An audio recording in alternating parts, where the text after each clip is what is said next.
Okay, good morning. So, nandito tayo sa ating indoor nursery. So, kung makita nyo, ito yung naglegi natin na Olmeti na parang 3 araw ko yata siya nailagay sa ganitong setup, yung germination setup natin.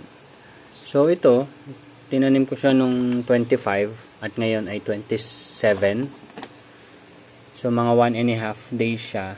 So, balak ko na siyang ilipat para hindi tayo matulad sa ganon. So, 1.5 day lang, pwede na natin siyang ilipat. So, ganon din yung ginawa ko dito nung nagtanim ako nung April 20. So, ngayon ay April 27 na. So, ito, tinanim ko nung April 25. Yan. So, yung ginamit ko dito, hindi nutrient water na. Kaya, diretso ko na siyang inililipat. So, yan. 6 yan. Kasi medyo napadami yata yung tanim ko. Hindi ko sure kung saan ko sila ililipat. So may 10 doon. Meron ding 10 dito. Pero yun, baka siyam lang kasi hindi masyado maganda yung tubo ng iba. Siguro dahil na rin nasobrahan ko sila ng pagpapagerminate dun sa dark room. Or dark room na lang. Yan. So ayan. Hindi na naman tayo maglipat. Hindi naman masyadong kakaiba. Tingnan ko lang kung may tubig nga. Pero mamaya baka magdagdag pa tayo ng tubig dito. Yan. So that's it. Ilagay lang natin yung label niya. Importante yan. May label. Yan. Dito umangat ng konti dito sa banda. Ayusin ko na lang mamaya. Anyway, ayan na siya. So, hayaan na natin siya dyan hanggang matransfer natin. So, bala ko kung itatransfer natin yan after 12 or 15 days. Depende kung may space tayo. Pero ito, marami kasi. Meron tayo dito mga siyam. Sabi mo ng 10.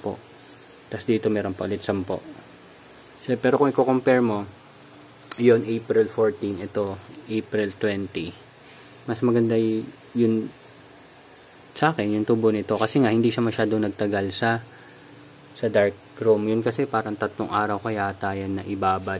Kaya naging leggy. Yan. Pero tutubo pa rin naman siya. Yan. Okay. Tapos ito pala. Ito yung bell pepper. Siya yung nandito last time. Yan. 6. So nilipat ko na siya sa lupa. Mga 2 days na rin to. Kung hindi ako nagkakamali. Or 1 day. Yan. Pero goods naman siya kasi hindi ko siya nakitang nalanta after transfer. So, dito ko lang siya nilagay after transfer. Siguro after 2 days, ilagay na natin siya sa partial shade mismo. Yan. So, goods naman. Ito yung pinakamaganda. Tsaka to. Pero tutubo naman lahat yan. Iba-iba lang yung speed ng growth nila. Ito yung red crystal natin, yung scamander, na hindi ko na inilipat sa taas. Kasi nga, medyo pangit yung pagtubo nila. Pero once na pagawa natin yung taas, iniisip ko nga i-transfer yan doon. Pero kasi mga Sunday or Monday pa, mga 2 to 3 days pa bago matapos yun. So, baka lang hindi ko sure kung ililipat ko sila. Pero sana mailipat ko pa sila doon at maihabol ko pa. Pero yun yun sa gitna. Ito. Yan, sobrang liit kasi hindi na siya naarawan. Hindi na siya nakapag-compete, kumbaga. So, ayun. So, yung lemon basil, maganda naman. Baka i-transfer na rin natin yan. Pero yung ibang lemon basil ko, mataas na. Mga dyan dito na. Yan, mataas. Mas mataas na dyan. Yung mga nasa taas. Nasa rooftop. Kita nyo naman yung sa daily update natin. So, yun lang. Sa onion bunching naman, ito lang yung tumubo. Ito nung April 2 pa natin yan na dito sila, nasa dark area. Kasama ng mint. So, 3 sila. 2 lang na ilipat ko. Tapos, mga 5 buto yan. Ito, isa lang tumubo. Yun, 2. So, meron naman. Mukhang makakapagpatubo tayo. Yung natumba, parang yan yung nila. Yan yung parang cotyledon nila. Kasi yan, nagkakaroon ng separation. Ayan, nagkakaroon ng separation. Ito yung may buto. Parang yan siguro yung cotyledon nila. Katumbas ang cotyledon. So, hopefully, mapadami natin. Pero, wala tayo masyadong.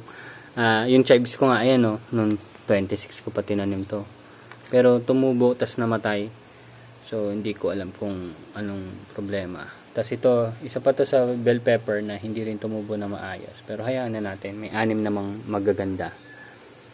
So, yun. Medyo may challenge tayo sa chives, onion bunching, lalo na sa mint. Sa mint, wala pa nag-germinate.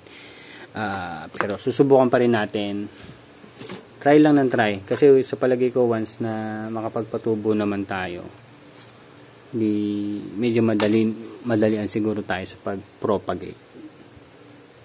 Yun lang. Sige. Update ko na lang kayo sa susunod. Bye-bye.